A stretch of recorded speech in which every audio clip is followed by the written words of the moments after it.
한국은 무임승차국이다.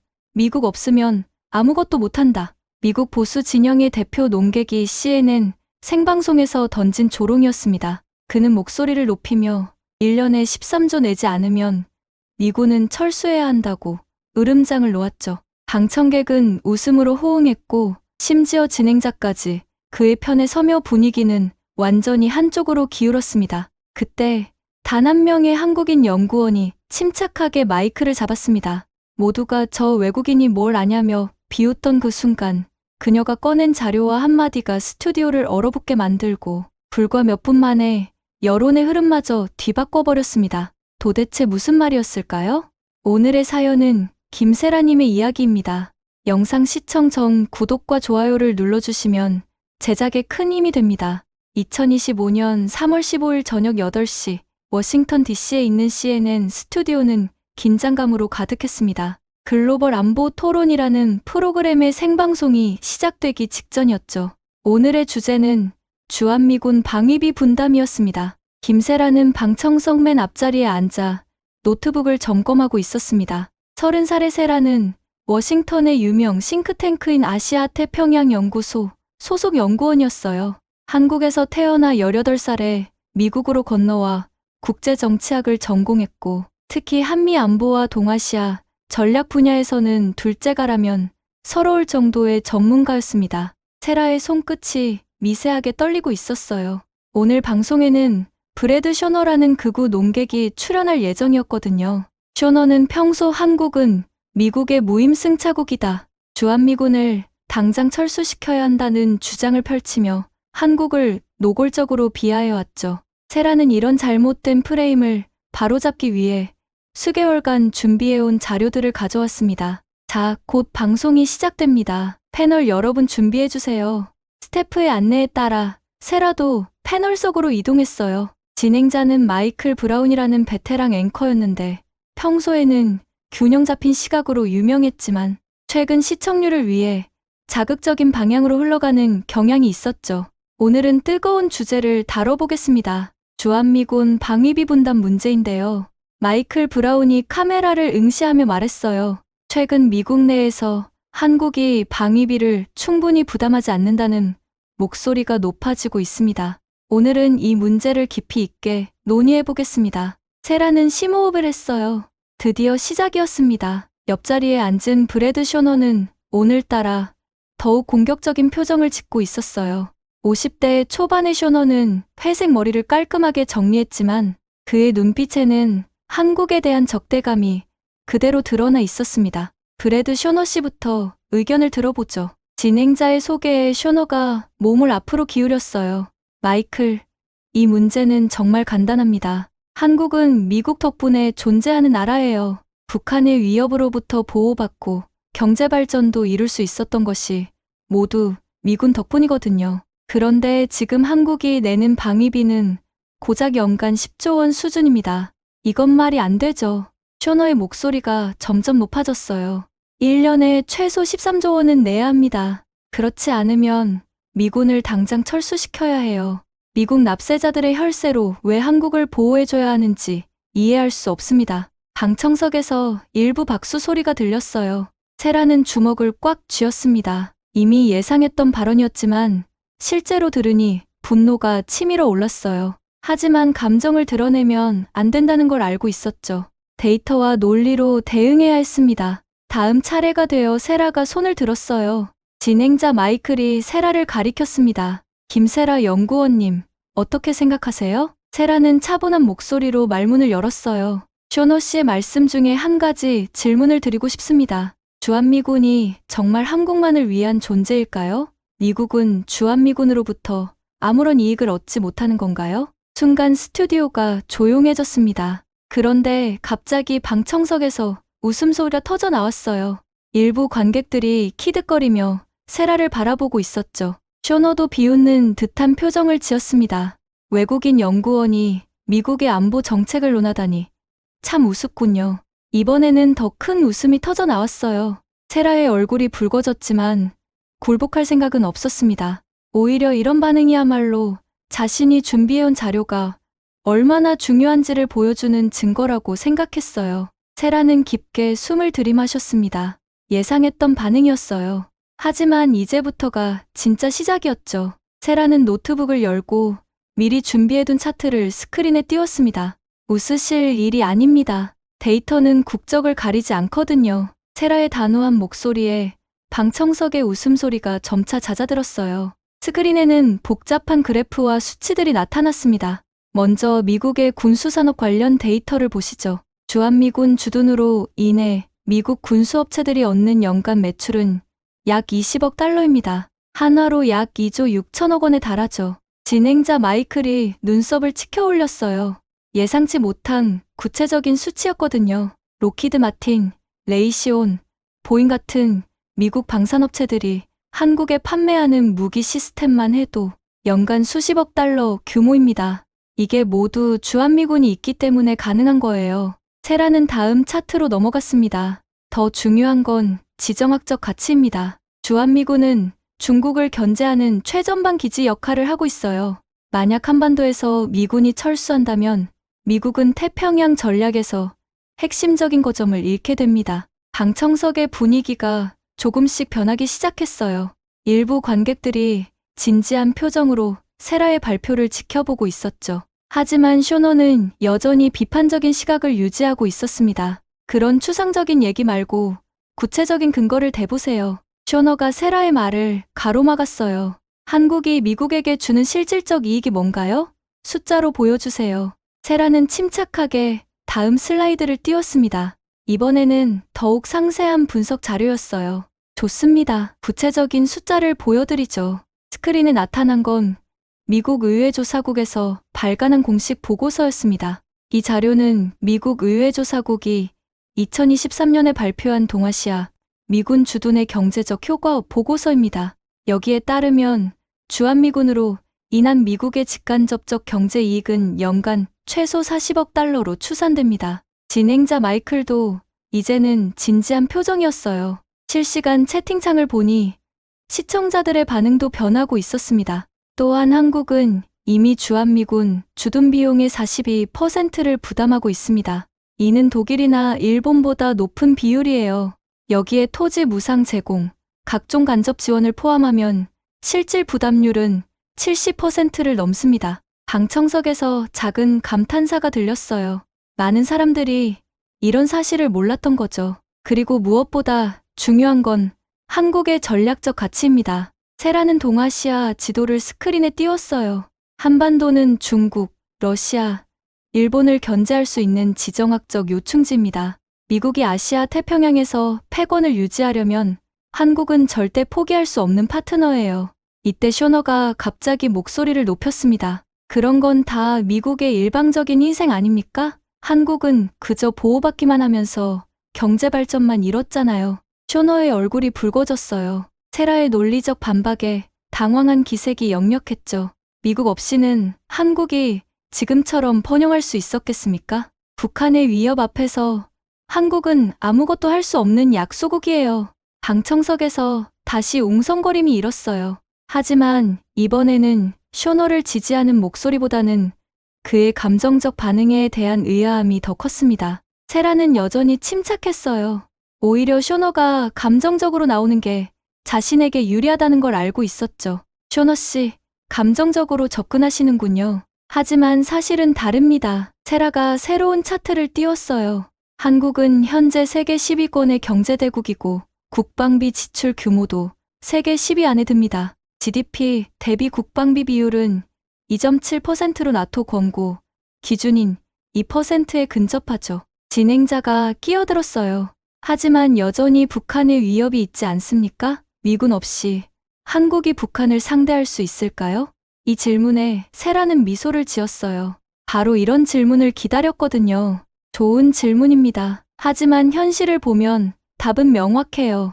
세라는 한국군의 전력을 보여주는 자료를 띄웠습니다. 한국군은 현재 50만 명의 현역과 300만 명의 예비군을 보유하고 있어요. 반면 주한미군은 28,500명입니다. 숫자상으로 보면 한국군이 압도적이죠. 방청석이 다시 조용해졌어요. 많은 사람들이 이런 사실을 처음 알게 된 거였습니다. 게다가 한국은 이제 무기 수입국이 아니라 수출국이에요. K-전차, K9 자주포 같은 한국산 무기들이 폴란드, 호주, 노르웨이 등 선진국에 수출되고 있습니다. 쇼너의 표정이 점점 굳어졌어요. 자신이 알고 있던 한국의 이미지와 완전히 다른 현실이 펼쳐지고 있었거든요. 실시간 채팅창에 변화가 일어나기 시작했습니다. 와, 저런 데이터가 있었네. 한국이 이렇게 강했다고? 쇼너가 틀렸네라는 댓글들이 올라오기 시작했어요. 세라는 이런 분위기 변화를 느끼며 더욱 자신감을 얻었습니다. 또 하나 중요한 사실을 말씀드리죠. 세라가 새로운 자료를 스크린에 띄웠어요.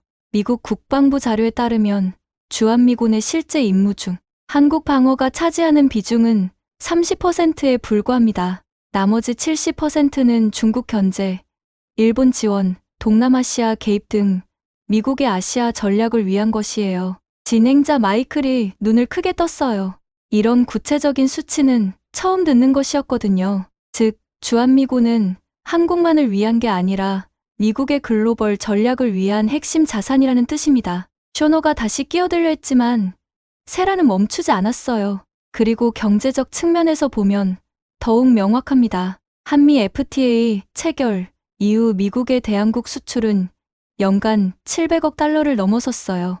이는 미국에게 약 30만 개의 일자리를 제공하는 규모입니다. 방청석에서 작은 박수 소리가 들렸어요. 세라의 논리적이고 체계적인 발표에 감탄하는 사람들이 늘어나고 있었죠.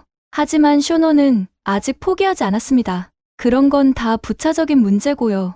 핵심은 안 보입니다. 쇼너가 목소리를 높이며 반격했어요. 북한이 핵무기까지 보유한 상황에서 한국이 혼자 버틸 수 있겠어요? 미군의 해구산이 없으면 한국은 3일도 못 버팁니다.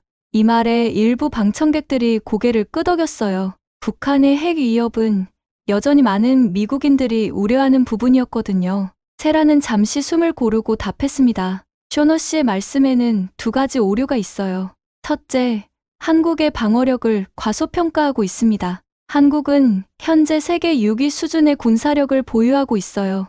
이는 영국이나 프랑스와 비슷한 수준입니다. 세라가 군사력 순위표를 보여주자 방청석에서 놀라는 소리가 들렸어요. 둘째, 해구산의 문제는 상호 이익의 문제입니다. 미국이 한국에 해구산을 제공하는 이유는 순전히 한국을 도와주려는 게 아니라 동아시아에서 핵 확산을 방지하기 위해서예요. 세라의 목소리가 더욱 확신에 찼어요. 만약 미국이 해구산을 제공하지 않는다면 한국은 자체 핵무기 개발을 고려할 수밖에 없습니다. 그렇게 되면 미국은 동아시아에서 핵 확산의 주범이 되는 거죠. 이건 미국의 국익에도 전혀 도움이 되지 않아요. 진행자가 끼어들었어요. 그런데 한국이 정말 독자적인 핵 개발 능력을 가지고 있나요? 물론입니다. 세라가 단호하게 답했어요. 한국은 이미 원자력 기술에서 세계 최고 수준입니다. 핵발전소 수출도 활발하게 하고 있고요. 기술적으로는 언제든 핵무기 개발이 가능한 상태예요. 단지 정치적 선택의 문제일 뿐이죠. 이 말에 쇼너의 얼굴이 창백해졌어요. 한국의 핵개발 능력에 대해서는 생각해 본 적이 없었거든요. 그건 국제법 위반입니다. 쇼너가 당황한 채로 말했어요. 맞습니다. 하지만 미국이 해구산을 철회한다면 한국 입장에서는 생존을 위한 선택이 될 수 있어요.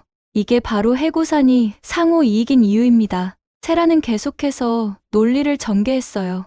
또한 미국이 주한미군을 철수시킨다면 한국은 다른 안보 파트너를 찾을 수밖에 없어요. 중국이나 러시아와의 협력도 고려할 수 있겠죠. 그건 절대 불가능합니다. 쇼너가 격하게 반응했어요. 한국이 중국과 손잡는다고요? 말도 안 됩니다. 왜 말이 안 되나요? 세라가 조용히 반문했어요. 핀란드는 냉전 시대에 소련과 중립적 관계를 유지했습니다. 지정학적 현실을 받아들인 거죠. 한국도 마찬가지예요. 미국이 떠난다면 생존을 위해 다른 선택을 할 수밖에 없어요. 방청석이 완전히 조용해졌어요.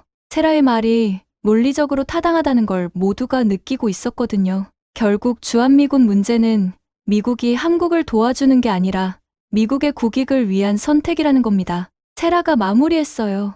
한국은 이미 충분한 대가를 치르고 있고 미국도 충분한 이익을 얻고 있어요. 이건 일방적인 원조가 아니라 상호 이익을 위한 동맹 관계라는 거죠. 실시간 채팅창에는 이제 팩트 폭격, 논리적이다. 쇼너 완전 털렸네라는 댓글들이 줄을 이뤘어요. 분위기가 완전히 바뀐 거였죠. 쇼너는 이제 반박할 말을 찾지 못하고 있었어요. 자신이 준비해온 논리가 모두 무너졌거든요. 진행자 마이클도 세라의 체계적인 분석에 감탄하는 표정이었습니다. 하지만 쇼너는 마지막 카드를 꺼내려 하고 있었어요.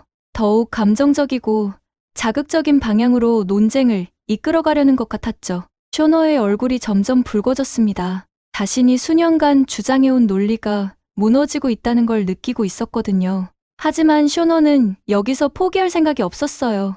오히려 더욱 공격적으로 나오기 시작했습니다. 김세라 씨, 당신이 아무리 그럴듯한 숫자를 늘어놓아도 현실은 바뀌지 않습니다. 쇼너가 갑자기 자리에서 일어서며 목소리를 높였어요. 당신은 한국 출신이잖아요. 자국을 편드는 게 당연하겠지만 객관적인 시각을 잃고 있는 것 같은데요. 이 말에 방청석에서 약간의 웅성거림이 일었어요. 쇼너가 세라의 국적을 문제 삼기 시작한 거였죠. 진행자 마이클도 당황한 표정을 지었습니다. 쇼너 씨, 그런 식으로 개인적인 공격을 하시면. 하지만 쇼너는 멈추지 않았어요. 아니, 이건 중요한 문제입니다. 외국인이 미국의 안보 정책을 논하는 게 적절한가요? 더군다나 당사국 출신이라면 편향된 시각을 가질 수밖에 없잖아요. 세라는 이런 공격을 예상하고 있었어요.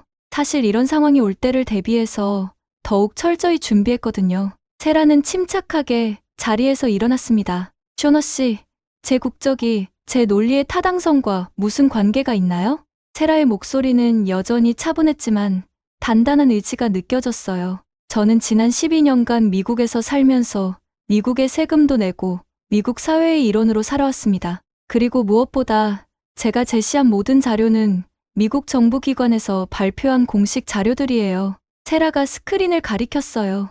미국 의회조사국, 국방부, 상무부 자료입니다. 이것들도 편향된 건가요? 방청석에서 일부 박수 소리가 들렸어요. 세라의 당당한 반박에 감탄하는 사람들이 있었죠. 게다가 연구자라면 출신이 어디든 상관없이 객관적 사실에 기반해야 하는 거 아닌가요? 쇼너 씨는 미국 출신이니까 미국의 편향된 시각을 가지고 계신 건 아닌가요? 이 말에 방청석에서 웃음소리가 터졌어요. 세라가 쇼너의 논리를 역으로 뒤집어버린 거였죠. 쇼너는 더욱 당황했지만 계속 공격을 이어갔어요. 그럼 말장난은 그만하고 핵심으로 돌아가죠. 한국은 결국 미국 없이는 아무것도 할 수 없는 나라예요. 미군이 철수하면 일주일도 안 돼요. 북한에게 점령당할 겁니다. 이때 진행자 마이클이 끼어들었어요. 사실 마이클도 시청률을 고려해서 논쟁이 더 격화되기를 원하고 있었거든요. 세라 씨, 쇼너 씨 말씀에도 일리가 있는 것 같은데요. 실제로 미군이 없다면 한국이 북한의 위협에 혼자 대응할 수 있을까요? 마이클의 질문에는 약간의 유도가 들어있었어요. 쇼너 편에서 세라를 압박하는 방향으로 이끌어가려는 것 같았죠. 세라는 이런 상황도 예상하고 있었어요. 진행자마저 편향적으로 나올 수 있다는 걸 알고 있었거든요. 좋은 질문입니다. 그런데 한 가지 전제가 잘못되어 있어요. 세라가 새로운 자료를 스크린에 띄웠어요. 미군 철수가 한국에게만 손해라고 가정하고 계시는데 과연 그럴까요? 스크린에는 동아시아 군사 균형을 보여주는 복잡한 차트가 나타났어요. 현재 동아시아 군사 균형을 보시죠. 미국, 중국, 러시아, 일본, 북한 간의 세력 균형이 아슬아슬하게 유지되고 있습니다. 여기서 주한미군이 철수한다면 어떻게 될까요? 세라가 차트의 변화를 보여줬어요. 첫째, 중국의 영향력이 급격히 확대됩니다. 한반도뿐만 아니라 일본까지 중국의 세력권에 들어갈 가능성이 높아져요. 진행자와 쇼너의 표정이 진지해졌어요. 이런 관점에서 생각해 본 적이 없었거든요. 둘째, 일본이 독자적인 군사력 강화에 나설 겁니다. 자위대의 정규군 전환, 핵무기 개발 검토 등이 현실화될 수 있어요. 셋째, 러시아가 북방 영토에서 더욱 공세적으로 나올 가능성이 높습니다. 세라는 숨을 고르고 핵심을 말했어요. 결국 미군 철수는 동아시아 전체의 군사적 균형을 깨뜨리고 이는 미국의 아시아 전략에 치명적인 타격을 줍니다. 방청석이 완전히 조용해졌어요. 모두가 세라의 분석에 집중하고 있었죠. 미국이 아시아에서 패권을 유지하려면 한국은 절대 포기할 수 없는 파트너예요. 이건 미국 자신을 위한 선택입니다. 실시간 채팅창에는 이제 와 이런 관점이 있었네. 지정학 전문가네. 완전 논리적이다라는 댓글들이 폭주하고 있었어요. 쇼노는 이제 완전히 궁지에 몰렸어요. 하지만 여전히 포기하지 않고 마지막 발악을 시도했습니다. 그래도 한국이 미국보다 더 많은 이익을 얻고 있는 건 분명합니다. 쇼노의 목소리가 떨리기 시작했어요. 숫자로는 설명할 수 없는 게 있어요. 안보라는 건 돈으로 계산할 수 있는 게 아니거든요. 이 말에 세라는 미소를 지었어요. 드디어 결정적인 순간이 온 거였죠. 세라는 쇼노의 마지막 발악을 기다리고 있었어요. 이제 자신이 준비해온 가장 강력한 카드를 꺼낼 때였습니다. 세라는 천천히 노트북을 조작해서 새로운 자료를 준비했어요. 쇼노 씨, 안보를 돈으로 계산할 수 없다고 하셨는데 그렇다면 질문 하나 드릴게요. 세라의 목소리가 더욱 단단해졌어요. 만약 주한미군이 정말 철수한다면 가장 큰 손해를 보는 쪽은 누구일까요? 스크린에 새로운 시뮬레이션 자료가 나타났습니다. 이건 세라가 몇 달간 준비해온 핵심 자료였어요. 이 자료는 랜드 연구소와 전략국제문제연구소가 공동으로 분석한 주한미군 철수 시나리오 보고서입니다. 방청석이 숨을 죽이고 집중했어요. 랜드 연구소는 미국의 대표적인 싱크탱크였거든요. 시나리오 1. 미군 철수 후 1년 이내에 한국은 독자적 핵개발에 착수할 확률이 80%입니다. 진행자 마이클이 눈을 크게 떴어요. 시나리오 2. 한국의 핵개발이 시작되면 일본도 6개월 이내에 핵무기 보유 선언을 할 확률이 70%예요. 시나리오 3.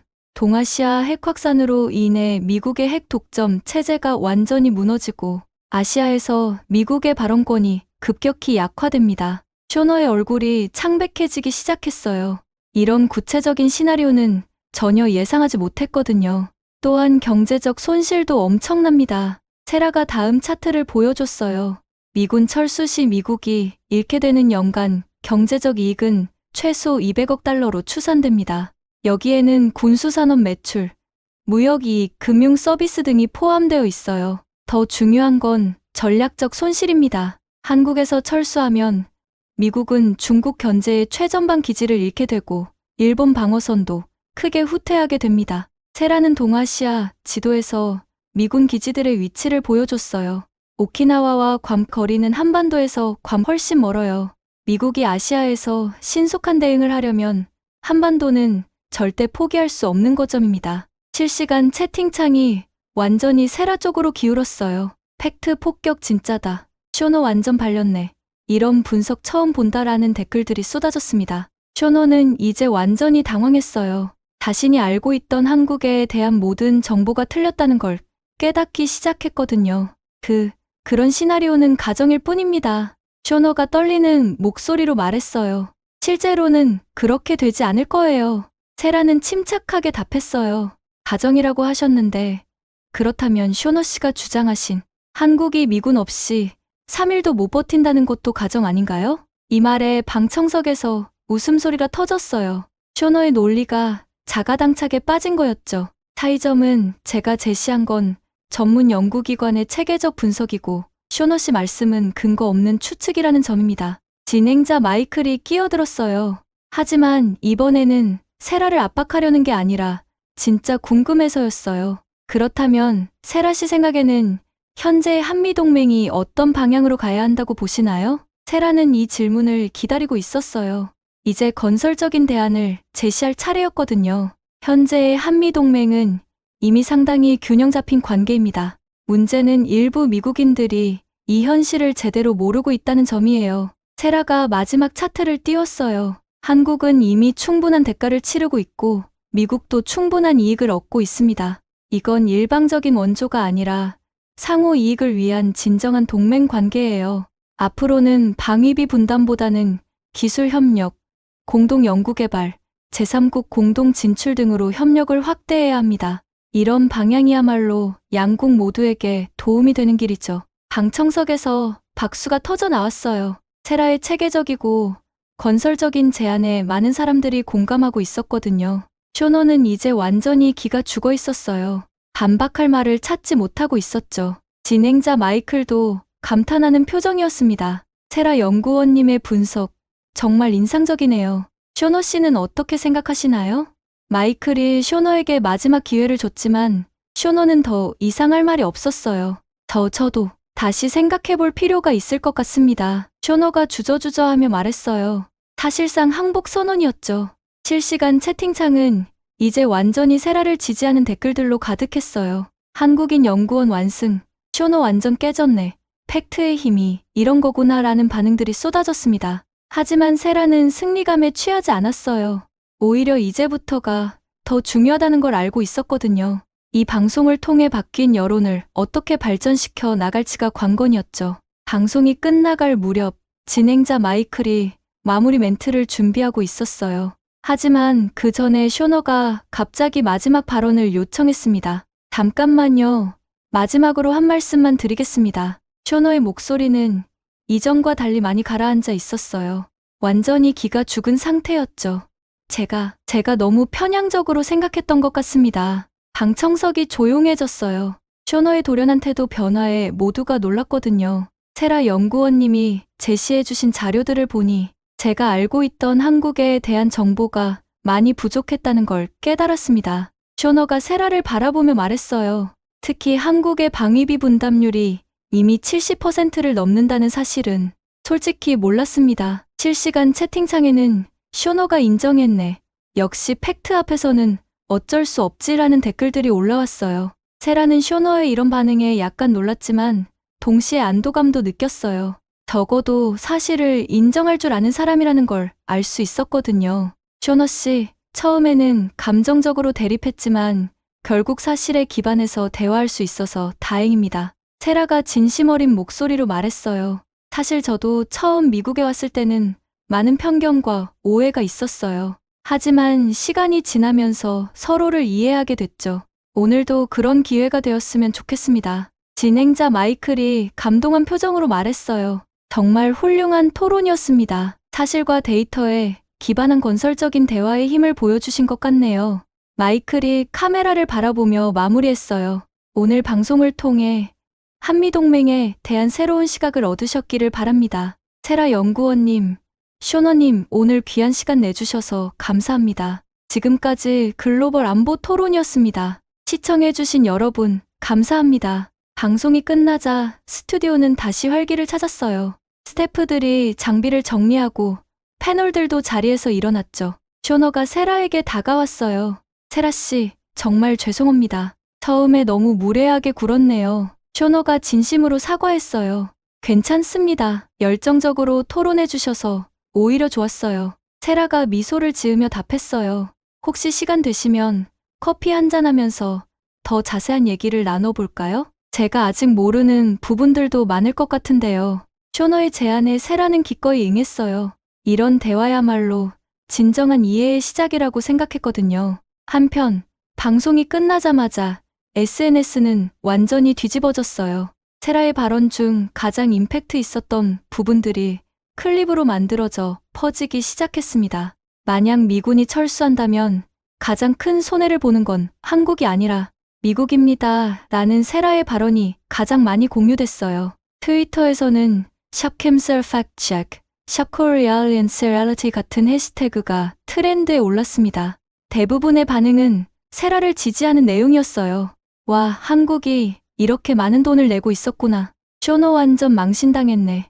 역시 데이터는 거짓말하지 않는다는 반응들이 줄을 이뤘죠. 특히 젊은 세대들 사이에서는 세라를 팩트 폭격기, 논리의 여신이라고 부르며 열광했어요. 몇 시간 후 주요 언론사들도 이 방송을 주목하기 시작했습니다. 워싱턴 포스트는 한국계 연구원, 데이터로 편견을 깬다라는 제목의 기사를 냈고, 뉴욕타임스는 한미동맹의 진실, 숫자가 말해주는 거지라는 분석 기사를 실었어요. CNN 자체적으로도 이 방송의 시청률이 평소보다 3배나 높았다고 발표했습니다. 특히 실시간 스트리밍과 다시 보기, 조회수가 폭발적으로 늘어났어요. 세라는 스튜디오를 나서면서 핸드폰을 확인했어요. 동료들과 친구들로부터 축하 메시지가 쏟아지고 있었죠. 세라, 오늘 방송 정말 대박이었어.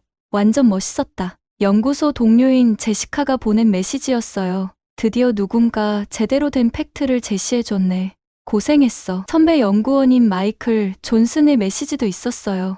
하지만 가장 기뻤던 건 어머니로부터 온 메시지였어요. 딸아, 오늘 방송 봤다. 정말 자랑스럽다. 내가 그동안 얼마나 열심히 준비했는지 알고 있어. 고생 많았어. 세라의 눈에 눈물이 맺혔어요. 이 모든 것이 가능했던 건 가족의 지지와 끊임없는 노력이 있었기 때문이었거든요. 택시에 타면서 세라는 오늘 하루를 되돌아봤어요. 처음에는 긴장했지만 결국 준비한 대로 해낼 수 있었죠. 그리고 무엇보다 많은 사람들이 진실을 알게 됐다는 게 가장 의미 있었어요. 방송 다음 날 아침, 세라는 평소보다 일찍 연구소에 출근했어요. 하지만 연구소 로비에 들어서자마자 예상치 못한 광경을 목격했습니다. 로비에는 기자들과 카메라맨들이 가득했어요. 세라 씨, 어제 방송에 대해 한 말씀 해주세요. 한미동맹에 대한 추가 의견을 들려주세요. 기자들이 세라를 에워싸며 질문을 쏟아냈어요. 세라는 당황했지만 침착하게 대응했습니다. 어제 방송에서 이미 충분히 말씀드린 것 같은데요. 추가로 할 말이 있다면 공식적인 자리에서 하겠습니다. 세라가 정중하게 말하며 엘리베이터로 향했어요. 기자들은 더 이상 따라오지 않았지만 세라는 이런 관심이 부담스럽기도 했죠.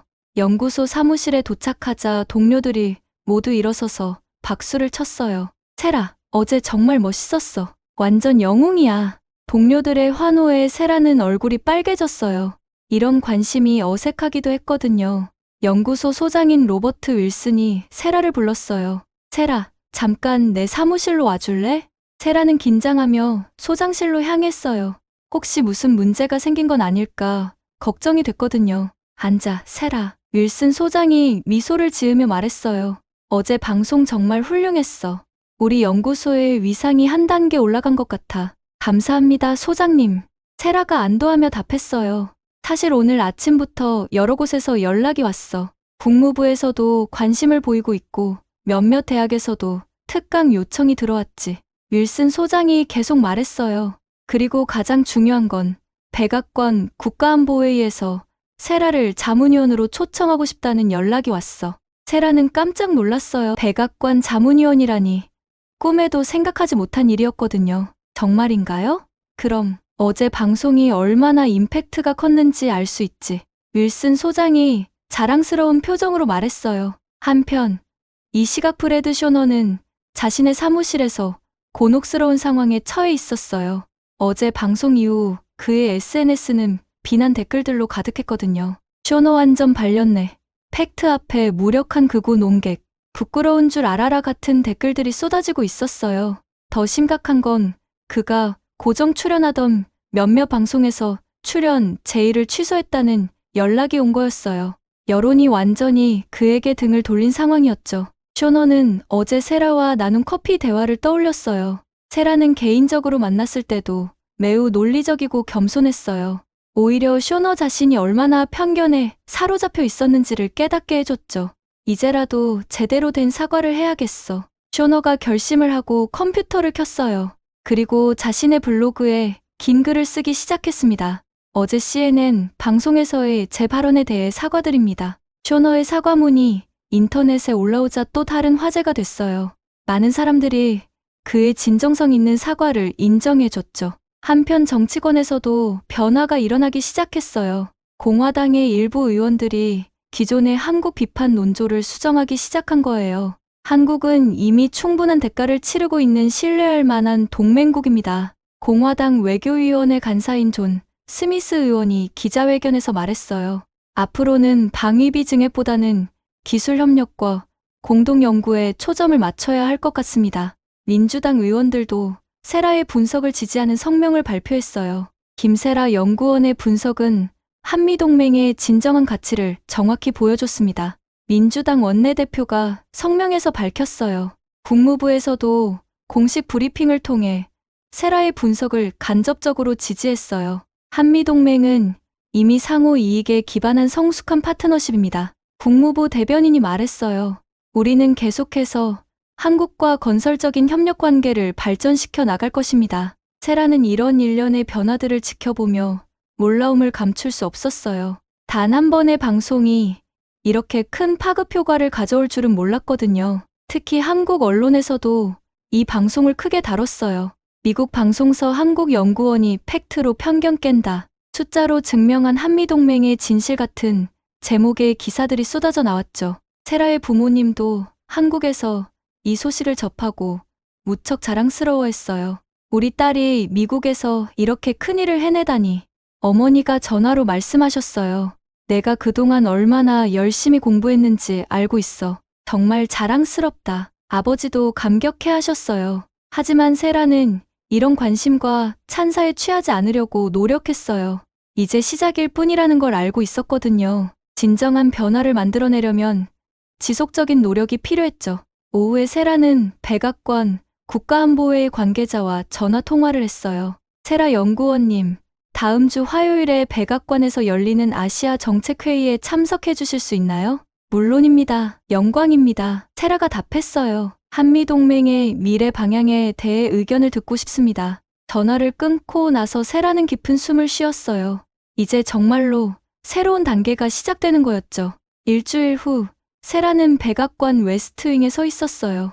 아시아 정책회의가 열리는 날이었죠. 세라는 정장을 단정히 차려입고 준비해온 자료를 마지막으로 점검했습니다. 김세라 연구원님 맞으시죠? 백악관 직원이 다가와 안내했어요.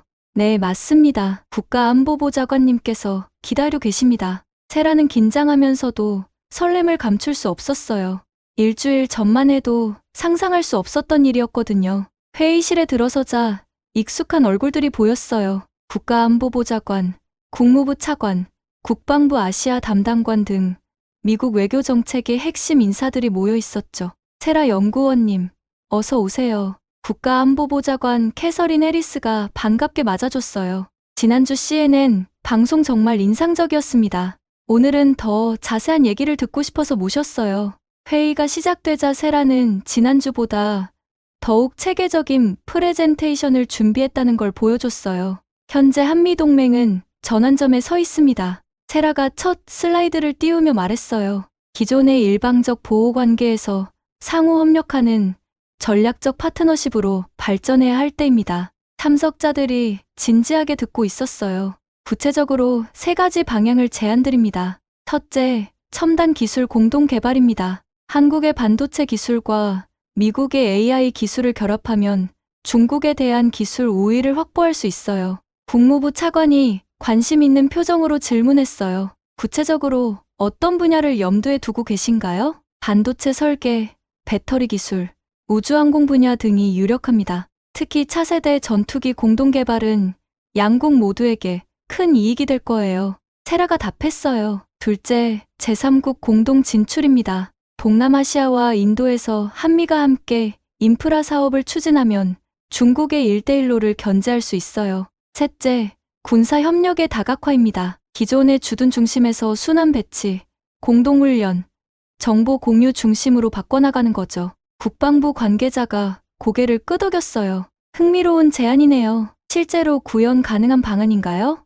이미 부분적으로 시작되고 있습니다. 세라가 자신 있게 답했어요. 한국의 K-11 전투기 개발에 미국 기술이 일부 적용됐고 폴란드 K 수출에도 미국 부품이 사용되고 있어요. 이런 사례들을 확대하면 됩니다. 회의가 진행될수록 참석자들의 반응이 긍정적으로 변했어요. 세라의 제안이 현실적이면서도 미래지향적이었거든요. 마지막으로 가장 중요한 건 인식의 변화입니다. 세라가 마무리하며 말했어요. 한국을 더 이상 보호받는 나라가 아니라 함께 세계 문제를 해결해 나가는 파트너로 봐야 합니다. 이것이야말로 진정한 동맹의 모습이죠. 회의가 끝나고 캐서린 해리스가 세라에게 다가왔어요. 정말 훌륭한 제안이었어요. 이런 관점에서 정책을 재검토해 볼 필요가 있겠네요. 앞으로도 계속 자문을 부탁드릴 수 있을까요? 물론입니다. 언제든지 말씀해 주세요. 세라가 답했어요. 백악관을 나서면서 세라는 워싱턴의 햇살을 받으며 깊은 숨을 쉬었어요. 정말 많은 것이 변했다는 걸 실감했죠. 그날 저녁, 세라는 연구소 동료들과 함께 축하 저녁 식사를 했어요. 세라, 정말 대단해. 일주일 만에 백악관 자문위원이 되다니. 동료 제시카가 말했어요. 이제 진짜 시작이야. 더 큰 책임감을 느껴. 세라가 겸손하게 답했어요. 식사 중에 세라의 핸드폰에 메시지가 왔어요. 브래드 쇼너로부터였죠. 세라 씨, 오늘 백악관 회의 소식 들었어요. 정말 축하합니다. 당신 덕분에 저도 많이 배웠어요. 앞으로 더 신중하고 정확한 분석을 하겠습니다. 세라는 미소를 지었어요. 진정한 변화란 이런 거라고 생각했거든요. 상대를 굴복시키는 게 아니라 함께 성장하는 것 말이에요. 한 달 후, 세라는 한국을 방문했어요. 연구소에서 주최하는 한미안보 세미나에 참석하기 위해서였죠. 인천공항에 도착했을 때 예상치 못한 환영을 받았어요. 기자들과 시민들이 세라를 맞이하러 나와 있었거든요. 미국에서 한국의 위상을 높여주셔서 감사합니다. 한 시민이 꽃다발을 건네며 말했어요. 세라는 감동했어요. 자신의 작은 노력이 이렇게 많은 사람들에게 의미 있게 다가갔다는 걸 알 수 있었거든요. 세미나에서 세라는 더욱 발전된 한미 협력 방안을 제시했어요. 참석한 한국의 정책 관계자들도 큰 관심을 보였죠. 앞으로 한미 동맹은 단순한 군사 동맹을 넘어 포괄적 전략 동반자 관계로 발전해야 합니다. 세라가 강조했어요. 기술, 경제, 문화, 교육 등 모든 분야에서 협력을 확대해 나가야 해요. 세미나 후 세라는 부모님과 함께 시간을 보냈어요. 딸아, 정말 자랑스럽다. 아버지가 말씀하셨어요. 내가 미국에서 우리나라를 제대로 알려줘서 고마워. 이제 시작일 뿐이에요. 더 열심히 해야죠. 세라가 답했어요. 귀국길 비행기에서 세라는 지난 한 달을 되돌아봤어요. CNN 방송 한 번이 이렇게 큰 변화를 가져올 줄은 몰랐죠. 하지만 더 중요한 건 이제부터였어요. 진실을 알리는 것만으로는 부족했어요. 그 진실을 바탕으로 더 나은 미래를 만들어가는 것이 진짜 중요한 일이었죠. 세라는 노트북을 열고 새로운 보고서를 쓰기 시작했어요. 제목은 한미동맹, 이점형 상생과 협력의 새로운 모델이었습니다. 창밖으로 태평양이 내려다 보였어요. 그 바다를 사이에 두고 한국과 미국이 있었죠. 이제 그 바다는 둘을 가르는 장벽이 아니라 연결하는 다리가 될 거라고 세라는 확신했어요. 진실은 결국 가장 강력한 무기야. 세라가 혼자 중얼거렸어요.